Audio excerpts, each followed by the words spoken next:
नमस्कार, मैं हूं आपके साथ गुंजन सिंह लोधी और आप देख रहे हैं हमारा विशेष कार्यक्रम छत्तीसगढ़ की बात हमारे साथ।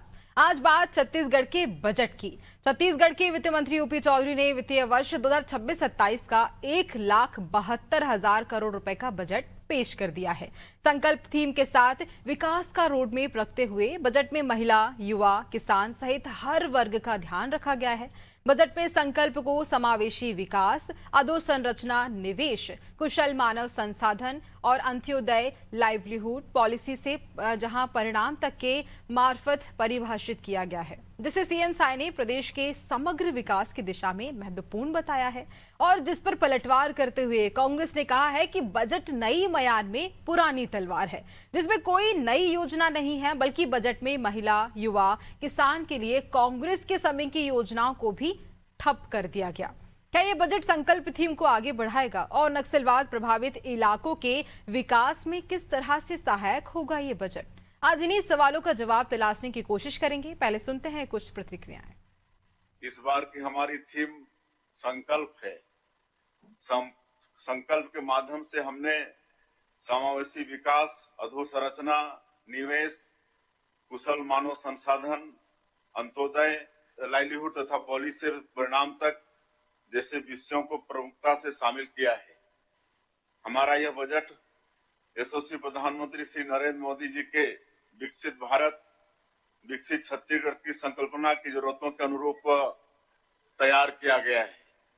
हमारी सरकार मिशन मोड में काम करने पर यकीन रखती है। इसके लिए हमने 5 मुख्यमंत्री मिशन बनाए गए हैं, जिसमें पहला है मुख्यमंत्री अधोसंरचना मिशन, दूसरा मुख्यमंत्री एआई मिशन, तीसरा मुख्यमंत्री पर्यटन विकास मिशन, चौथा मुख्यमंत्री स्टार्टअप मिशन एवं पांचवा मुख्यमंत्री खेल उत्कर्ष मिशन है, जिसके माध्यम से प्रदेश के विकास को नई दिशा, नई धार और नई रफ्तार दी जाएगी। आज विष्णुदेव साय जी की सरकार का तीसरा बजट वित्त मंत्री ओपी चौधरी जी ने हमारे नए और ऐतिहासिक विधानसभा भवन में प्रस्तुत किया है। और यह बजट हम जिस संकल्प को लेकर सरकार में आए हैं, हमने बनाया है हम ही संवारेंगे। छत्तीसगढ़ को संवारने का ये बजट एक एक क्षेत्र, एक एक वर्ग को ध्यान में रखकर ये बजट बनाया गया है और विकसित छत्तीसगढ़ के निर्माण का ये बजट है। ये बजट का साइज है, आप देख रहे हैं कि 1,72,000 करोड़ इस साल का बजट है, जिसमें से 26,500 करोड़ कैपिटल एक्सपेंडिचर है और बाकी राजस्व व्यय है। ये बजट का आकार किस तरह से 5,000 लगभग 5,000 करोड़ से बढ़ते हुए आगे बढ़ा है। एक ओवरव्यू आप देख सकते हैं कि जो राजस्व प्राप्तियां हैं वो 1,43,000 करोड़ होंगी, जिसमें राज्य की स्वयं की प्राप्तियां 70,000 करोड़ और सेंटर से जो हमको प्राप्तियां होती है वो 66,000 करोड़ होंगी। आज विष्णुदेव साय सरकार की तीसरी बजट पेश हुआ। सबसे पहला गति का बजट रहा, फिर दूसरा बजट था ज्ञान का बजट और अब संकल्प का बजट। मतलब गति का बजट का दुर्गति हुआ, ज्ञान का बजट अल्प ज्ञान हो गया और अब संकल्प का बजट मतलब कुल मिलाकर संकल्प पे, बजट पे भी सरकार को भरोसा नहीं है, ना आम जनता को भरोसा है। इसलिए क्योंकि इस बजट में आप देखेंगे तो छत्तीसगढ़ की आम जनता को कोई फायदा नहीं होने वाला है। इस बजट में ओपी चौधरी ने पूरी तरह से जुमलेबाजी की है और छत्तीसगढ़ की जनता को टोपी पहनाने का काम किया है। आप देखेंगे सबसे पहली बात कि छत्तीसगढ़ के युवाओं को आपने 1 लाख नौकरी देने का वादा करके आए थे। अब तक कितने लोगों को नौकरी दिया? छत्तीसगढ़ के विधानसभा के अंदर 35,000 शिक्षक भर्ती, फिर 20,000 शिक्षक भर्ती, फिर मुख्यमंत्री 5,000 भर्ती का आपने लगातार दावा करते रहे। आज अपने बजट भाषण में एक भी युवाओं को नौकरी का जिक्र नहीं है।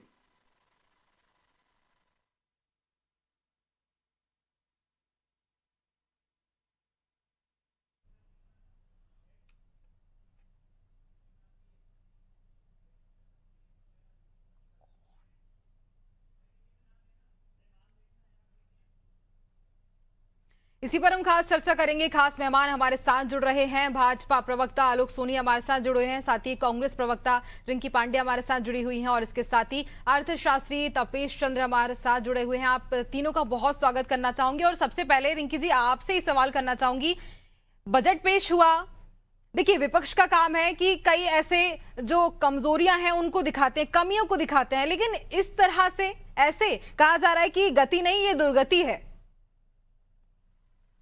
रिंकी जी बिल्कुल सही कहा रहा है, बिल्कुल कहीं सही कहा जा रहा है, क्योंकि ये बार बार जो कहते हैं ना, कल भी इन्होंने यही कहा था ऐतिहासिक बजट आने वाला है, तो इनके लिए तो ऐतिहासिक बजट है, लेकिन जनता दूसरी तरफ पूछ रही है कि ये इतिहास है या सिर्फ भाषण। आंकड़े बड़े होने से कुछ नहीं होता है, जमीनी हकीकत सही होनी चाहिए उसकी। जो पहला बजट आपको बता दूं, साय सरकार ने जो गति के नाम पर लाया था, उसमें ज्यादातर योजनाएं जो थी वो नई आने की बजाय जो पुरानी पहले से संचालित योजनाएं थी उसे बंद कर दी गई थी। वो गति वाला बजट था। भूमिहीन कृषि श्रमिक न्याय योजना बंद कर दी थी जो इतनी इंपॉर्टेंट थी। हमारे गोठान बंद कर दिए गए थे। गन्ना और मक्का किसान भुगतान के लिए भटकते रहे थे। कोंदो कुटकी रागी की खरीदी बंद कर दी गई थी। स्वामी आत्मानंद स्कूल बदहाल पूरा गार्डन दरों में 30% छूट एवं छोटे भूखंडों की रजिस्ट्री बंद हो चुकी थी। रियल एस्टेट की कमर तोड़ दी गई थी। बिजली बिल के दाम बढ़ाए गए थे। स्पंज आयरन, रोलिंग मिल और राइस मिलें बड़ी संख्या में बंद कर दी गई थी। दूसरा बजट इन्होंने क्या लाया था? ज्ञान के नाम पर परोसा था इन्होंने जनता के बेवकूफ बनाने के लिए। उसका भी मैं बता दूं, जिस ज्ञान के नाम पर इन्होंने वो बजट लाया था, उसी वित्तीय वर्ष में युक्तिकरण के नाम पर प्रदेश की 10,463 स्कूल बंद कर दिए गए थे। ये इन्होंने ज्ञान के नाम पर बजट लाया था।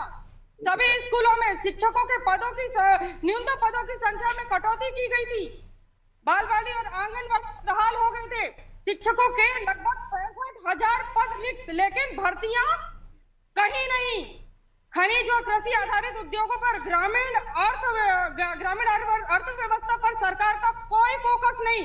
सरकार का फोकस केवल जंगल कटाई पर, कारपोरेट की लूट पर। बस छत्तीसगढ़ में और अधिक बेहतर संभावनाएं हैं, लेकिन सरकार दुर्भावनावश कार्य कर रही है। सरकार की दुर्भावना के चलते कृषि की हिस्सेदारी कुल अर्थव्यवस्था में मात्र 20.64% रह गया था, जो कृषि प्रधान किसानों के लिए अच्छा संकेत नहीं था। और अब इन्होंने लेकर आया है संकल्प के नाम पर नया बजट। तो ये संकल्प नाम से ही जनता को जान जाना चाहिए कि संकल्प मतलब केवल संकल्प और कुछ नहीं। शुरुआत यहाँ से करूंगी मैं कि महतारी वंदन के लिए इन्होंने 8200 करोड़ मतलब नए हितग्राहियों को योजना में शामिल करने की कोई योजना नहीं है। सिंचाई के लिए 68 किलोमीटर नहर विगत 2 वर्षों में छत्तीसगढ़ सिंचाई का रकबा 2.5% घटा है। मेडिकल कॉलेज रायपुर में हॉस्टल का जो प्रावधान कांग्रेस की सरकार के समय था, उसका सरकार केवल योजनाओं को रोकने का हुआ, श्रम लेने का, श्रेय लेने का काम करती है। आपको ठीक है रिंकी जी, आपके सभी सवालों का जवाब लेंगे। आलोक सोनी जी हमारे साथ जुड़े हुए हैं। ठीक है रिंकी जी, इसके बाद मैं दोबारा आपके पास लौटूंगी। आलोक सोनी जी से सारे सवालों के जवाब लेंगे, लेकिन उससे पहले 2 खास मेहमान हमारे साथ जुड़े, उनका भी मैं बहुत स्वागत करना चाहूंगी। वरिष्ठ पत्रकार रमेश पांडे हमारे साथ जुड़े हुए हैं, साथ ही अर्थशास्त्री तपेश चंद्र गुप्ता हमारे साथ जुड़े हुए हैं। आप दोनों का बहुत स्वागत करूंगी। और अब वापस मैं आलोक सोनी जी आपके पास आना चाहूंगी। कई सारे सवाल हैं रिंकी जी की ओर से, कई शिकायतें हैं। सबसे पहले तो आपके सभी दर्शकों को, साथी प्रवक्ता और पैनलिस्ट गण जो हमसे जुड़े हुए हैं, उनको मेरा नमस्कार। ये बजट छत्तीसगढ़ के प्रदेश के विकास का नींव का पत्थर बनेगा। ये वो बजट है, बार बार मैं इस बात को दोहराऊंगा कि हमने सबसे पहले जो संकल्प लिया है इस बजट के सामने, और इस बजट का जो नाम दिया है संकल्प का, आप देखेंगे इसमें समावेशी विकास को है हमने सम्मिलित किया है। चाहे वो महिलाओं की बात कर ले, चाहे वो युवाओं की बात करे, चाहे बुजुर्गों की बात करे, किसानों की बात करे, बच्चों की बात करे, स्वास्थ्य की बात करे, शिक्षा की बात करे, इंफ्रास्ट्रक्चर की बात करे, उन तमाम बातों का एक समावेश नजर आता है और दर्शाता है कि किस तरह से प्रतिबद्धता से ये केवल वादे करने वाला बजट नहीं है, ये केवल करके दिखाने वाला बजट है। और इस बजट में जो शामिल योजनाएं हैं या जो बजट के मद हैं, उसे आप पूरी तरह से यदि हमारी कांग्रेस बहन यदि पढ़ेंगी तो स्वयं समझ जाएंगी कि जिस तरह के आरोप प्रत्यारोप की राजनीति इस वक्त विपक्ष कर रहा है, कि किस तरह से ये बजट जो है छत्तीसगढ़ के विकास को सशक्त बनाएगा, मजबूती प्रदान करेगा। इस तरह से हमने युवाओं को रोजगार अवसर करने के लिए और उन्हें रोजगार देने वाला बनाने के लिए, उनकी जो आर्थिक शक्ति को बढ़ाने के लिए, उनकी बौद्धिक शक्ति को बढ़ाने वाला, महिलाओं को आर्थिक विकास देने वाला और बच्चों के स्वास्थ्य को ध्यान रखने वाला, लगातार हमने विभिन्न प्रकार की स्कूल, एजुकेशन इंस्टीट्यूट्स, उसके अलावा किसानों की हित में जो फैसले लिए, जो 5 HP पंप की जो बात की जा रही है या जो योजनाओं में उनको सम्मिलित किया गया है, और जो हमारी प्रवक्ता दीदी कह रही थी कि किस तरह से हम रोजगार की बात करें तो 20,000 से अधिक रोजगार के पद जो है पिछले वर्षों में सृजित हुए हैं, और सरकारी पद की बात कर रहा हूं। इसके अलावा जो हम अवसर यहाँ पर पैदा कर रहे हैं, वो सिर्फ सरकार के अलावा प्राइवेट सेक्टर के जो निवेश के तहत हम लेकर के आ रहे हैं छत्तीसगढ़ में, ये तमाम उन बातों का समावेश है। और ये दर्शा रहा है कि अब छत्तीसगढ़ जो है भारतवर्ष, एक विकसित भारत के साथ में अपनी भागीदारी जो है, अपनी सहभागिता है, उसे मजबूत करेगा और इस प्रदेश को आगे आने ले जाने के लिए, भविष्य को आगे बढ़ाने के लिए पूरी तरह से प्रतिबद्ध है। ठीक है सोनी जी। अर्थशास्त्री हमारे साथ जुड़े हुए हैं तपेश चंद्र गुप्ता जी। 20,000 करोड़ का राजस्व का नुकसान हुआ, इतना बड़ा घाटा हुआ है टैक्स का, और इसके बाद ये बजट को अच्छा कहा जा रहा है। मैडम देखिए, जहां तक बात घाटे की, ये समाजवादी अर्थव्यवस्था की बात है, जहां पे उम्र का, क्षेत्र का, वर्ग का, कार्यों का और उम्र का संतुलित वितरण किया गया है। जिस वर्ग को चाहिए, हम युवक की बात करते हैं तो युवक के लिए भी है, बच्चों की बात करते हैं तो बच्चों के लिए भी है, बुजुर्गों की बात करते हैं तो उनके लिए भी है, शासकीय सेवक के लिए भी बात करते हैं तो उनके लिए भी प्रावधान है। और उससे बड़ी बात, कृषि के विकास, पीडब्ल्यूडी के माध्यम से लोक निर्माण में किए जाने वाले कार्य, रोजगार के अवसर, शिक्षा की नवीनतम पद्धति, स्वास्थ्य, स्वच्छता, शहर और ग्रामीण क्षेत्रों का सौंदर्यीकरण, परिवहन, यातायात, पर्यटन, सभी बिंदुओं को जब छुआ जा रहा है और सबके लिए अलग अलग बजट प्रावधान करके तर्कसंगत रूप में बताया जा रहा है, तब तो इस बजट को अच्छा कहना पड़ेगा। अब तक के एक तरफा विकास हो, ठीक है। हम बस्तर का कर दिए, सरगुजा का कर दिए, शहर का कर दिए, गांव का कर दिए, हमने नहर बना दिए। एक ही बातों पर फोकस करके हम एक ही चीज को कहा करते थे। ये संकल्प का बजट है, इसे सिर्फ संकल्प की बात कहेगी। जो उनके संकल्प थे, उन संकल्पों को लेके चले। ये संतुलित विकास का दौर है, ये मजबूत अर्थव्यवस्था का दौर है। आप यदि अगर सिर्फ कृषि को बढ़ा देंगे, उद्योग को नहीं बढ़ाएंगे, तो प्रदेश आगे नहीं बढ़ेगा। आपको सभी पहलुओं को साथ में लेके चलना होगा। और इस बजट की सबसे बड़ी बात यह है कि विजन 2047 यानी आजादी के 100वें वर्ष पे ले जाके कहां पे खड़ा करेंगे, इसके लिए ये योजना है। और इसके लिए समग्र योजना है, किसी एक को नहीं है। पुराने योजनाएं उठा के देखिए, जिससे हम पीछे खसक के आ गए। एक बार आपने हरित क्रांति चला दी, एक बार आपने दूसरी योजना चला दी, तीसरी बार तीसरा, इस बार डेयरी का भी स्थान है, इस बार पशु चिकित्सा का भी है, मनुष्य की चिकित्सा की व्यवस्था है, शिक्षा की भी है, स्वास्थ्य का भी है, स्वच्छता का है, सौंदर्यकरण का है। और क्या होना बजट में आपको? ठीक है। और मेरा मानना यह है, जो बजट में घाटा है, वह घाटे की पूर्ति पहले की तुलना में आसानी से होगी। और देखिए, केंद्र का भी नियम बना हुआ है, बजट बनाने का नियम, जिससे बताया गया है 3% तक बजट घाटा स्वीकार्य होगा, तो स्वीकार्य योग्य है। जो हमने सीमाएं पहले निर्धारित की थी, इसको सभी राज्य ने, केंद्र ने सब बैठ के तय किए थे। ठीक है, यानी उन्हीं कि से आप लोगों जो को है। बजट पेश किया गया है तपेश चंद्र जी, आप उससे आप खुश हैं? आपको लगता है कि जो बजट मुझे पेश किया गया है वो पहली सही बार बजट ऐसा पेश बजट किया गया है, मिला आप संतुष्ट हैं उससे? जिससे चौमुखी विकास की बातें और चौमुखी राशियों का बंटवारा हुआ है। ऐसा बजट इसके पहले कभी नहीं आया, ना केंद्र का ना राज्य का। ठीक है, चहुमुखी विकास पहला बजट है को जिसका लेकर के इतना बजट पेश संतुलित किया गया। ठीक है तपेश चंद्र जी, रमेश पांडे हमारे साथ जुड़े हुए हैं, वरिष्ठ पत्रकार हैं। रमेश जी, आप भी इस बजट में कुछ कमियां निकाल रहे हैं या फिर आप भी संतुष्ट हैं तपेश चंद्र जी की तरह? देखिए, जो राज्य सरकार ने बजट पेश किया है निश्चित रूप से समावेशी, सर्वस्पर्शी और सभी होने का प्रयास जहां तक बात आपने पहले किया था 20,000 करोड़ रुपए का बजट है, तो कैसे ये घाटे का बजट नहीं, आपको जो गैप दिखाया जा रहा है वो जो प्राप्तियां हैं उसको कैसे प्रतिपूर्ति की जाएगी इसका रखा गया है। मेरे तपेश जी इसको बेहतर तरीके से बनते होंगे। जब भी बजट बनता है तो एक उसमें बनाया जाता है, तो गैप का एक नियम है, परसेंटेज है, उसके अनुरूप है। इतने पैसे को आप जब भी विकास और विकसित होने की दौड़ में हो, आप उसको कर्ज के रूप में पैसे लेते हैं और उसका अच्छा उपयोग करके उपलब्धियां हासिल करते हैं। ये उस कॉन्सेप्ट से इसको देखने की जरूरत है। जीके का बजट का मतलब नहीं कि वो बेकार बजट है।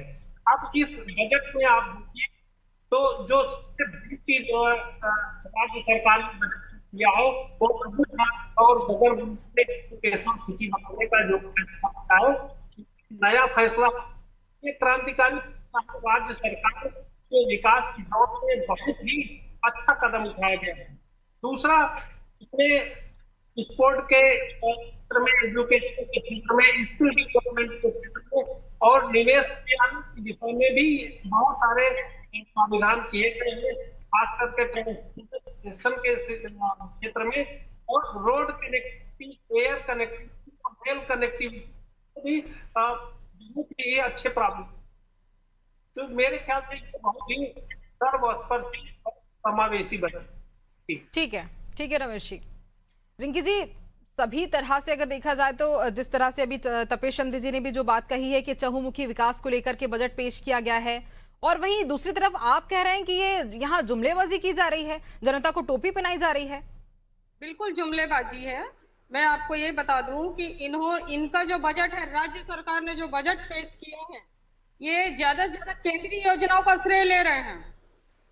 और जब केंद्रीय योजनाओं का श्रेय ले रहे हैं तो आप मुझे, मैं एक ही बात कहूंगी, रायपुर विशाखापट्टनम हाईवे तो इनको याद है, लेकिन रायपुर से राजनांदगांव होकर हैदराबाद हाईवे याद क्यों नहीं है? उसको क्यों निरस्त किया, वो क्यों नहीं बताया इन्होंने? रेलवे भाड़े में सबसे ज्यादा कमाई छत्तीसगढ़ से होती है, उसे भुलाकर गिनती की रेल परियोजनाओं का श्रेय ले रहे हैं ये महाशय।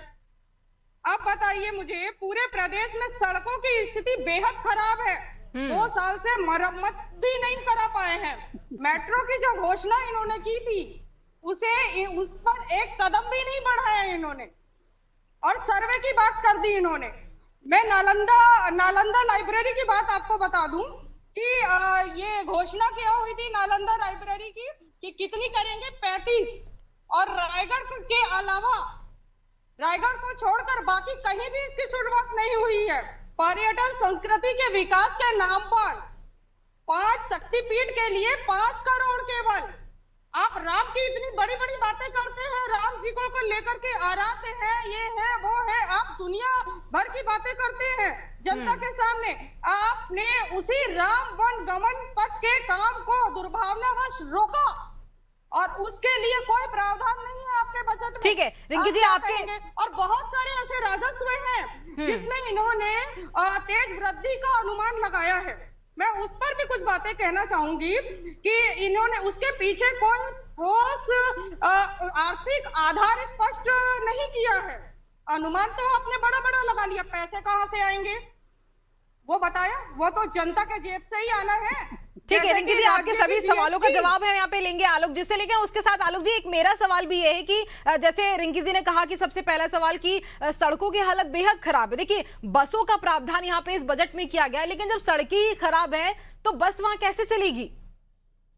आलोक जी, अगर इस बजट को अगर आपके पास में डिटेल्स आई होगी तो आपने देखा होगा कि हमने समावेशी विकास की बात करी और इंफ्रास्ट्रक्चर पे भी हमने जोड़ दिया है। और जो कांग्रेस जिसने अपने 5 वर्ष के कार्यकाल में एक गली भी नहीं बनाई, सड़क तो दूर की बात है, गली की सड़क नहीं बनाई, वो आज हमें इंफ्रास्ट्रक्चर, आज छत्तीसगढ़ में वो तमाम इंफ्रास्ट्रक्चर जिसकी आप बात करेंगे, जिसकी चर्चा करेंगे, चाहे वो शैक्षणिक संस्थान हो, चाहे वो स्वास्थ्य केंद्र हो, चाहे वो रोड रस्तों की बात करूं या चाहे पुल पुलिया की बात करूं, वो तमाम जो देन है वो भारतीय जनता पार्टी सरकार की देन है। और इसके साथ साथ छत्तीसगढ़ की 3 करोड़ जनता की देन है, जिन्होंने एक स्थायी सरकार दिया यहाँ पर भारतीय जनता पार्टी के रूप में, जिन्होंने ईमानदार, देखिए आपको मैंने सुना, अब आप मुझे सुन लीजिए, अब आपसे मैं पूरी पोल खोलता हूँ कि कैसे 5 वर्षों में आपने अपनी तमाम, देखिए ऐसा नहीं चलेगा, ऐसा मैं बात नहीं रखूंगा। आप मेरी बात सुन लीजिए, 5 वर्षों में आपने नरवा गुरुआ बाड़ी में लगातार केवल और केवल छत्तीसगढ़ को अपने पार्टी का एटीएम बना के रख दिया। आप राजीव मितान योजना बंद किया की बात करती, उसका लाभ कांग्रेस के कार्यकर्ताओं को। आपने जुमलेबाजी नहीं की, आपने शराब में घोटाला किया। आज शराब का जो रेवेन्यू है 10-12 हजार करोड़ है, आपके समय में 5 करोड़ की रेवेन्यू थी, 4 हजार करोड़ आपके जेब में जाते थे।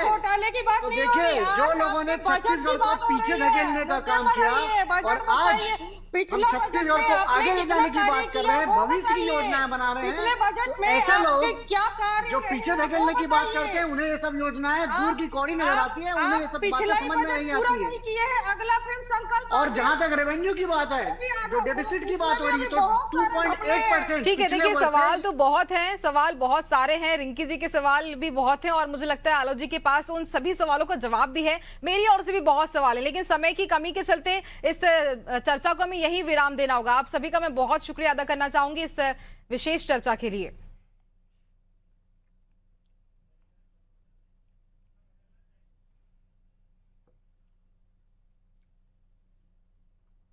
तो बजट आज पेश हो चुका है और जहां कई ऐसी महत्वपूर्ण बातें जो इस बजट के बीच रखी गई, हर वर्ग का ध्यान रखा गया है और उसके बाद ये बजट पेश किया गया है। लेकिन विपक्ष का काम है कि कमियां दिखाना और वही कमियां दिखाती नजर आई। कई ऐसी सारी खामियां हैं जो दिखाई गई, उन्हें उजागर किया गया। खैर क्या कुछ आगे होगा देखा जाएगा। इसी के साथ मुझे दीजिए इजाजत, बने रहिए आदि टीवी पर। नमस्कार।